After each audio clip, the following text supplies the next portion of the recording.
Bonjour à tous, alors aujourd'hui je voulais vous présenter mes produits terminés, j'en ai terminé pas mal et voilà, j'en ai une bonne petite dizaine et c'est vrai que bon, j'ai pas trop terminé de maquillage, je pense que ce sera dans les prochaines vidéos, mais j'ai terminé pas mal de soins, donc je vais commencer tout de suite. J'ai terminé cette brume de chez Bath Body Works, la Waikiki Beach Coconut qui avait cet été, en édition limitée. Il me semble que c'était une édition limitée. Moi j'avais pris parce que bon, il restait que celle-ci. Je voulais tester une brume. Et je me suis rendu compte que les brumes c'était vraiment pas fait pour moi. Je trouve que ça sent pas assez. C'est bourré d'alcool. Ça sent très très fort l'alcool. J'avais regardé derrière. Ouais, ça sent très fort l'alcool. Cette odeur d'ananas noix de coco, je pensais en plus c'était mal décrit les odeurs sur le site Venic. Je m'attendais pas du tout à une odeur comme ça. Et ouais, bah, je me rends compte qu'en fait, sous les ingrédients, ils sont en dessous là. En premier ingrédient, c'est de l'alcool. En deuxième ingrédient, c'est de l'eau. Et en troisième, c'est du parfum. Ben en fait, voilà. Non testé sur les animaux, ok. Mais voilà, moi j'aime pas, j'adhère pas, que ce soit celle-ci ou Victoria's Secret. Ma mère en a une. Enfin, en a eu une. Pareil, elle a dû la terminer. Mais moi ça me convient pas, ça sent pas assez fort. Je m'attendais pas à cette odeur là et j'aime pas les brumes en fait. Je préfère les parfums. Ensuite, j'ai terminé ce shampoing sec, le original de chez Baptiste. Alors je pense qu'il avait un problème, la bouteille devait avoir un problème, mais bon bref, j'ai pu le terminer. Je trouvais qu'il me faisait pas mal les cheveux blancs. Donc j'aime bien les shampoings secs Baptiste, mais je sais pas si je rachèterai celui-là, on verra. Ou je m'en fous après l'odeur ou quoi, moi ça m'est égal. Ah oui, j'ai nettoyé n'importe quoi. J'ai terminé cette lotion nettoyante que j'adore énormément de chez Neutrogena. Voilà, donc ils disent désincrustant point noir. Moi j'ai toujours des points noirs, hein, ça me désincruste rien. Enfin, le seul truc qui m'enlève mes points noirs, c'est les patchs. Après que des lotions ou des petites choses comme ça enlèvent des points noirs, moi ça fonctionne pas sur moi. Mais j'aime beaucoup parce que elle a un peu d'alcool et elle sent pas l'alcool. Elle sent pas comme celle de chez Clinique. Celle de chez Clinique, tu l'ouvres, mais ça te prend au nez, c'est vraiment une horreur. Celle-ci, elle n'a pas d'odeur. On m'a déjà dit qu'il y en a qui la supportaient pas. Ça sent un peu l'alcool, mais c'est pas faramineux quoi. Donc je l'aime beaucoup, je rachèterai. Franchement, je l'adore, je l'adore. Après, c'est vrai que moi, les lotions, on dit que tout ce qui est nettoyant, il faut le rincer. Moi, c'est une lotion, hein, donc je la rince pas. Je la mets après mon gel nettoyant. Donc après, c'est sûr que je la conseille pas aux peaux sensibles, hein. Ensuite, encore de chez Neutrogena, ça c'était le gel pamplemousse rose, donc c'est le rose. Donc c'est un gel nettoyant pour les peaux quoi d'ailleurs, ils disent pas. Aide à réduire les boutons et les points noirs, ben moi c'est pareil, ça fonctionne pas forcément. En fait, ma peau est toujours pareille, j'ai peu de boutons, mais j'en ai toujours un ou deux. J'en ai toujours un, ou des fois j'en ai pas. Mais je pense que c'est plus une question d'alimentation ou de vie que ça après. Donc moi du moment que ça me nettoie la peau, franchement oui je rachèterais. C'est pas des produits qui moussent beaucoup. Donc peut-être que je préférerais me tourner vers des mousses nettoyantes parce que je préfère quand ça mousse. Ensuite j'ai terminé ce gel douche vanille épicé donc de chez Brochet, de la collection de cet hiver. Euh, je suis toujours un petit peu déçue de ces collections parce que je trouve que l'odeur comme ça sent super bon, mais quand t'es sous la douche, ça sent, puis ça sent plus rien, puis à la limite ça sent que le savon en fait. Donc je suis un peu déçue par l'odeur. Et il y en a beaucoup aussi qui se plaignent que ça assèche la peau. Je pense que c'est vrai. Alors moi je m'en rends pas compte parce que comme je vous le dis, je m'hydrate absolument à chaque fois le corps après la douche, donc je m'en rends pas compte. Mais je pense que c'est bien vrai et oui, je pense que je suis d'accord. Donc j'achète tout le temps, au moins un gel douche d'une édition limitée, histoire de. Mais bon, c'est pas faramineux quoi. Ah oui, j'ai terminé ce lait pour le corps. Non, c'est un beurre pour le corps au cacao de la marque qu'on trouve sur Maquilalia. Alors ça, je m'en rappelle, ça sentait très bon, ça sentait beaucoup le sucré. Ouais, ça sent beaucoup le sucre. C'est très gras, mais ça, c'est très riche en fait. Et ils le disent dessus, hein, que c'est très riche. Mais du coup, comment dire, ça hydrate vraiment bien. Franchement, ça, si vous avez la peau hyper sèche, je trouve que c'est vraiment bien. Par contre, c'est parfumé, donc je pense pas, voilà. Si vous avez la peau sensible, atopique ou quoi, ça, c'est sûr que non, mais c'est sympathique à utiliser. Je rachèterai pas parce que bon, voilà. En France, on a déjà tellement plein de choses à découvrir. Ensuite, j'ai terminé un shampoing, donc le shampoing antipelliculaire 2 en 1 de chez Fructis. Moi, j'entends beaucoup de mal de la marque Fructis. Alors, c'est vrai que moi, à la base, je déteste tous les shampoings, tout ce qui est normaux, tout ça, parce que je trouvais qu'à l'époque, j'ai dû en essayer un ou deux à l'époque. Et ça m'asséchait vraiment les cheveux, je comprends pas pourquoi. Et je me suis jamais retournée vers cette marque. Mais du coup, quand j'ai vu ce shampoing antipelliculaire 2 en 1, donc qui démêle, et ben je l'ai pris, c'est pour les cheveux normaux et il est super top, il est vraiment bien. Donc j'ai le cuir chevelu qui me démange beaucoup moins. En ce moment, je suis dans les antipelliculaires, voilà pour ça. Et je trouve que voilà, ça me convient très très bien. Et oui, ça je rachèterai parce que il vous fait les cheveux, mais tout doux, tout doux, tout doux. Ouais, je rachèterai. Ensuite, j'ai terminé ce gel douche à la papaye de Dr. Fun que j'avais pris à Nose. Ça sent bon, ça sent la papaye, ça sent un peu une odeur, ouais, une odeur fruitée, un peu chimique, je dirais acidulée, voilà, une odeur acidulée. Ça sent pas la papaye que tu viens de cueillir, hein, mais ça sent très bon.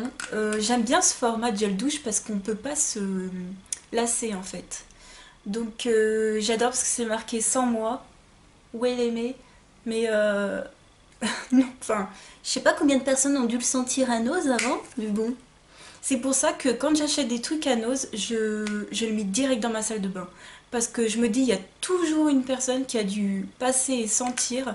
Je prends toujours les trucs pas trop au fond, pas trop devant, mais au milieu, tu vois. Je sais pas si t'as une tactique comme ça, là. Mais voilà, moi c'est mon petit truc de Nose, tu vois. Pas prendre ce qui est devant, pas prendre ce qui est tout au fond, mais prendre ce qui est au milieu. Et non, c'était vraiment super bien. Il était pas du tout périmé. Et j'ai adoré. J'ai adoré. J'adore ce format gel douche. Ensuite, j'ai terminé Antidéo à la grenade de chez Yves Rocher. Donc voilà, c'est un tout, je le répète tout le temps, c'est vrai que c'est un déo, c'est pas un antitranspirant. Voilà. Donc moi, c'est ce qui me convient très très bien. Et puis oui, alors un déodorant, oui, tu es humide, entre guillemets, si tu bouges beaucoup, au bout d'un moment tu transpires, ça coupe pas la transpiration. Voilà, ça sent pas fort. Ça, ça sent pas fort, non. Mais voilà, moi c'est ce qui me convient. J'aime les choses naturelles pour le dessous des bras. Voilà. Ensuite, j'ai terminé. Ah oui, ça, je vais vous en parler. Un beurre corporel de chez Sephora de Let It Snow, là, de la collection de cet hiver. Alors, la texture, c'est vrai que ça faisait une texture un peu neige, un peu chantilly, mais vraiment tout en légèreté, hein. C'était vraiment une crème, hein, sinon, mais il y avait un petit effet. Quand on la sent comme ça sent super bon. Vraiment, quand je l'ai utilisé au début, je me suis dit c'est super, c'est une odeur vraiment originale. Je ne saurais pas vous dire ce que ça sent. Peut-être un peu les fleurs. Je dirais que c'est une odeur, ouais, pas fruitée, hein, mais fleurie. Je trouve que ça sent très très bon, ça nourrit vraiment très très bien. Moi, les trucs chez Sephora d'hydratants, enfin surtout les beurres, parce que je préfère les beurres que les lotions. Et ben j'adore, j'aime beaucoup. L'odeur m'avait un tout petit peu lassée à la fin, mais oui, c'est vraiment super bien. J'aurais pas dû l'acheter à 10 euros, franchement, je pensais pas qu'il allait être en solde. De toute façon, je suis pas allée en magasin, mais bon, j'ai beaucoup, beaucoup, beaucoup aimé. Toujours chez Sephora, j'ai terminé, ah oui, le masque pour les yeux au lotus. Donc pour les masques pour les yeux, franchement, moi je vous conseille, ils sont vraiment très très bien, ils sont efficaces, il n'y a aucun souci. J'ai terminé un masque pour le visage, un masque en tissu de chez Inel. Voilà. Donc très très bien aussi. Franchement, apaise, hydrate, défatigue les traits, très très bien. Tout type de peau, il est vraiment super bien. Il n'a pas d'odeur, celui-ci n'a pas d'odeur comme les Sephora. Donc si vous aimez pas les Sephora qui puent, ceux-là, Ils font le même prix en plus. Ils font le même prix, ils sont vraiment très très bien, j'ai rien à dire. Ils font une peau toute douce et je rachèterai volontiers. Ensuite, j'ai terminé une petite crème pour les mains de chez L'Occitane, Jasmin Immortel Neroli. J'ai bien aimé, moi, peu importe l'odeur, j'aime bien les crèmes L'Occitane, elles pénètrent vite dans la peau. Ouais, pour moi, c'est mes crèmes préférées. Ensuite, j'ai terminé un petit produit de maquillage. Donc c'est de chez Make Up Révolution. J'ai toujours pensé que j'avais celui de Make Up Academy. Tu vois, je viens de réagir. Non, j'avais le Profix de Make Up Révolution. Donc c'est un spray fixateur sans... qui est censé ne pas faire briller la peau. Voilà, j'essaye de... Bon, les ingrédients derrière, on va éviter de les regarder. Hein. Il n'y a pas de parabènes. Je regarde vite fait, il n'y a pas de parabènes. Donc ça fait 100 millilitres. Je sais pas combien ça coûte, hein, je l'avais acheté en Angleterre. Je trouve pas que ça fixe le maquillage. Par contre, le spray est super bien. Le spray, il fait vraiment brume hyper légère, quoi. Mais à la limite, je préférais un truc un peu plus, un peu plus humide. Donc ça, c'est vraiment très léger, quoi. Il y en a un tout petit peu, mais maintenant, ça fait des grosses gouttes, des grosses plages, quoi. Donc, j'ai pas trouvé qu'il était super efficace, donc je rachèterai pas, mais bon, à essayer comme ça, hein, franchement, ça vaut le coup. Et un dernier produit pour les cheveux. Alors, ouais, j'ai fait une infidélité à ce produit. C'est la crème de jour Phyto 9 pour les cheveux secs, enfin très très secs. Vous avez la Phyto 7. Donc c'est une crème de jour que vous mettez sur vos cheveux humides après les avoir nettoyés, quoi. Ce produit, alors jusqu'à présent je l'ai acheté à 14 €, mais je l'ai vu à 10 € dans une de mes pharmacies. Donc si vous le trouvez entre 10 et 14 €, franchement ça va. Si vous le trouvez à plus de 14 €, je vous dirais de ne pas l'acheter, quoi.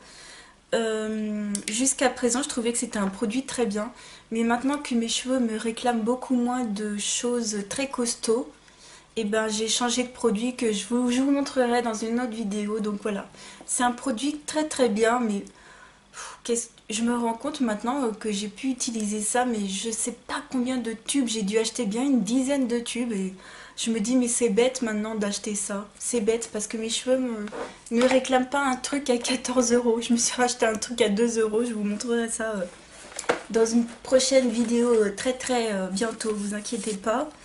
Et ensuite j'ai terminé des bougies. Alors, je vais récupérer tous mes petits papiers. Ah oui, j'ai terminé. Alors ça c'était une votive. Donc c'est la ananas coriandre en votive. Elle sent bien l'ananas. Franchement, la coriandre, on sent pas trop. Mais oui, ça fait une petite odeur derrière. Non, super bien. Ça sent l'ananas. Ça vous prend pas au nez, quoi. C'est une votive, hein. Donc moi j'adore. J'adore Yankee Candle. C'est pas entêtant. Et une tartelette sable rose. Alors ça, mon copain a beaucoup aimé. Quand je l'ai allumé, il a fait « Waouh, ça sent super bon !» Et moi aussi j'adore. Ce serait une de mes odeurs préférées. La sable rose, démentielle. Pour terminer, je voulais vous parler de tout ce que j'avais regardé à la télé, comme je fais d'habitude dans les autres vidéos produits terminés. Alors en série télé, alors oui j'ai un post-it, hein. En série télé, j'ai regardé, grâce à Tidal, j'ai regardé les chroniques de Shannara. Donc je ne sais pas sur quelle chaîne ça passe. Je pense que ça passe en France parce qu'on a quelques épisodes en français. Nous, on l'a regardé sur internet en fait, sur notre télé. Et pardon, il y a la machine qui sonne. Et donc c'est une histoire d'elfes, en fait, vous êtes chez les elfes et c'est ça que j'adorais. Quand elle a parlé de ça, je me suis dit ah ouais, allez, ça peut me plaire. Alors elle a pas trop aimé, il me semble, je ne sais plus. Je sais plus ce qu'elle a dit. Alors nous, ce qui nous dérange, donc vous avez des elfes, des trolls, les nains qu'on vient seulement de voir. Nous on est à l'épisode numéro 6, on a regardé les 6 premiers épisodes de la saison 1. Il y a des humains et il y a des démons. Voilà, à peu près ce qu'il y a. Franchement, si vous adorez cet univers fantastique, Seigneur des Anneaux, tout ça, moi je vous conseille vraiment de regarder. Nous, jusqu'à présent, ce qui nous énerve, c'est comme dans Game of Thrones. Tu te dis, bon, ils peuvent pas être plus dans la merde que ce qu'ils sont maintenant. Eh ben si. C'est des malheurs sur des malheurs sur des malheurs. Alors tu te dis, mais c'est pas possible, ils vont jamais s'en sortir, quoi. Donc là, c'est vrai que le sixième épisode de la saison 1, tu te dis, mais en fait, c'est l'impression de reculer, quoi. Tu te dis, mais ils vont jamais avancer dans leur quête, quoi. Et je trouve que c'est un peu longuet, en fait. Donc voilà, j'aime beaucoup, je regarderai vraiment jusqu'au bout, mais c'est pour ça que les séries télé, des fois vraiment je trouve ça un peu longuet, quoi. Et niveau film, donc ce que j'ai vu sur ma télé, je suis pas allée au cinéma pour aller voir ces deux films. J'ai vu d'abord, pardon, À vif. Donc c'est un film qui est sorti il y a pas très longtemps au cinéma, qui parle d'un cuisinier, moi, je sais même pas de quelle nationalité il est. C'est un film américain, ça se passe à Londres et un petit peu en France aussi. Je crois que ils ont un resto en France, moi je sais plus. Ça se passe à Londres, hein. J'ai un gros doute là. Ça se passe à Londres ou à Paris? Non, ça se passe à Londres, hein. Ça se passe à Londres. Donc c'est l'histoire d'un cuisinier un peu qui a un passé de junkie et qui veut se reprendre en main sa vie professionnelle. C'est vraiment sympathique, hein. Vraiment sympathique à regarder à la télé. Moi je vous conseille. C'est une histoire de cuisinier, voilà. Très très bien. Une petite histoire d'amour, pardon. Ouais, c'est très américain. Non, j'aime beaucoup, j'aime beaucoup. J'ai beaucoup aimé. Et autre petit, donc c'est un dessin d'animation qu'on a regardé, c'est Le Petit Prince. Alors, Le Petit Prince, j'ai lu cette histoire vraiment. Alors, je vais être vraiment honnête avec vous, hein. J'ai lu cette histoire, oui, j'ai le livre, oui, mais je l'ai lu genre j'avais même pas 10 ans et je me souvenais pas de l'histoire. Donc je pense que oui, ça reprend l'histoire. Je me souviens du renard, je me souviens de cette fleur, je me souviens des choses comme ça. Mais en film, du coup, ça m'a ravivé plein de choses comme ça. Et j'ai compris plein de choses. C'est un film trop... C'est pas un dessin animé que j'aime. C'est pas un Disney où c'est tout dans le merveilleux, tout dans l'imaginaire, tout dans le... Enfin, si, c'est dans l'imaginaire aussi, mais c'est pas dans le... Il n'y a pas ce côté fantastique, merveilleux, quoi. Là, c'est plus moral et c'est pas le genre de dessin animé que je préfère. La fin est un petit... Il y a un petit moment... Il y a un moment triste, mais c'est pas du style Bambi, tu vois, où t'as le père qui meurt au début et puis après, ah, c'est génial, c'est...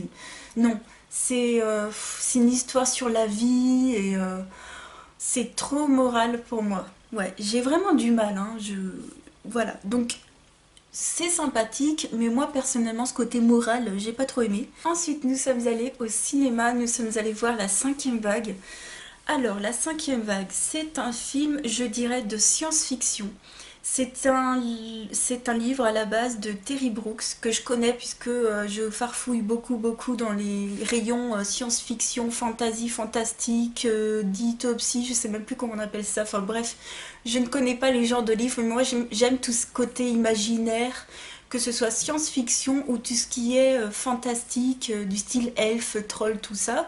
Donc là on est plus dans le côté, là on est dans le côté vraiment extraterrestre. Donc vraiment dans le côté science-fiction, je suppose. Bref, c'est des extraterrestres qui envahissent la Terre et qui vont, pour conquérir la Terre, lancer des vagues de frappe en fait. Donc la bande-annonce, je trouve qu'elle bon, elle spoil toutes les vagues, hein. La bande-annonce, voilà. Bon, ça spoil pas l'histoire, heureusement, parce que je me suis dit, quand j'ai vu la bande-annonce, je me suis dit, ils nous ont tout spoilé. Mais non. Donc vous avez la première vague, ils coupent l'électricité sur la Terre. Et la deuxième, je sais plus si c'est la pandémie ou une autre. Bref, ils répandent une maladie. Non, il me semble que c'est une d'autre, je sais plus. Bref, c'est des aliens qui veulent conquérir la Terre, voilà, qui arrivent à se mélanger aux humains. Et donc, c'est une héroïne en fait. C'est une héroïne qui, je vais pas essayer de tout vous dire, mais le principal, c'est une héroïne qui est toute seule et qui veut retrouver son petit frère. Voilà. Je vais pas tout vous spoiler. Et donc, il lui arrive des aventures et elle essaye de retrouver son petit frère.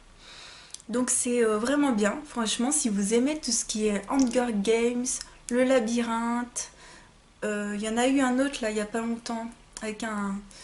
Oh, je me souviens plus. Je me souviens plus des noms. Moi, je suis un poisson rouge, c'est un truc de fou. Bon, bref, si vous aimez tout ce genre de films, vous allez aimer la cinquième vague. Je pense que il y en aura autant qu'il y a de livres. Il me semble qu'il y a 3 livres, donc il me semble qu'il y aura 3 films, je ne sais pas. Donc c'est écrit par Terry Brooks, ouais, et je me dis peut-être que j'aurais bien envie de lire les livres. Ça m'a bien donné envie parce que je savais pas du tout que c'était tiré d'un livre, j'ai vu ça au début du film. Et quand j'ai vu Terry Brooks, je me suis dit ah oui, ça doit être super bien. Donc franchement, je vous le conseille. Si vous aimez cet univers-là, je vous le conseille, voilà. Voilà, cette vidéo est terminée. Je vous souhaite une très très très belle fin de semaine. Je vous fais de gros bisous et je vous dis à bientôt pour une autre vidéo. Ciao!